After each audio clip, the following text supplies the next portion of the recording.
So the state board is charged with, once legislation is passed, it's their obligation to make sure that it's distributed throughout the districts within Colorado, according to what the law is. It's also our responsibility to make sure that every child has access to education, and that there's, equity and transparency and accountability in all school districts to make sure that that is happening.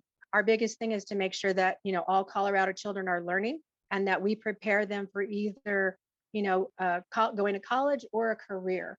And so I think it's imperative as we move forward that we partner with different entities as far as business, making sure we know what those future jobs are, that we are working as Coloradoans and in our counties and in our cities to make sure that our school districts are preparing our kids for the world of tomorrow.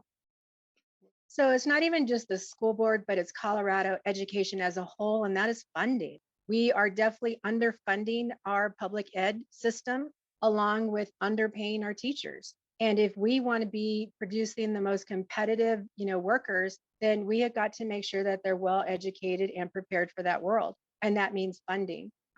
With a state like Colorado, with our economy, with, the amazing businesses that we have here, there is no excuse that we should be so low on the scale of paying our teachers and making sure that they can live in the communities that they serve, along with our kids, to make sure that they have the tools that are necessary to actually go into the career industry. So I think funding is one of the big things, and we have been working on that for a very long time. And so it's a very complex system, and any legislation that you pass, you have to be, cognizant of that may affect this district one way, but maybe a rural district a different way. So we have to be very mindful of any legislation that we pass and how that works in different school districts.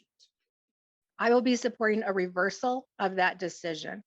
That decision is, so I can tell you, coming from a local school board member, I served on my local school board for 8 years. We worked really hard to pass our first MLO, which is a mill levy override.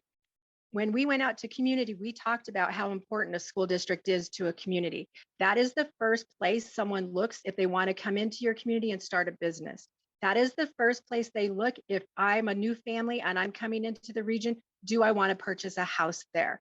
The ripple effect of this decision is going to handicap that community to a level that we haven't seen before. And there's already high poverty there, but this has tied their hands in a way that is going to be hard to recover. And it should never be a state board level in being able to make a decision like this that not only impacts that school district, those children, those families, but that city, that county, the business sector. That ripple effect will touch all of those. And that is extremely concerning. Now, the lead up to this, I can tell you Adams 14 had a couple of bad decisions. They had some leaders, some superintendents that were questionable, but also the state. The management company that the state pushed on Adams 14 was not up to par and should not have even been considered. And the fact that they were forced to work with this organization and the failures of that is on the State Board of Education. And so they failed too, but the only people being punished is Adams 14, and that's not right.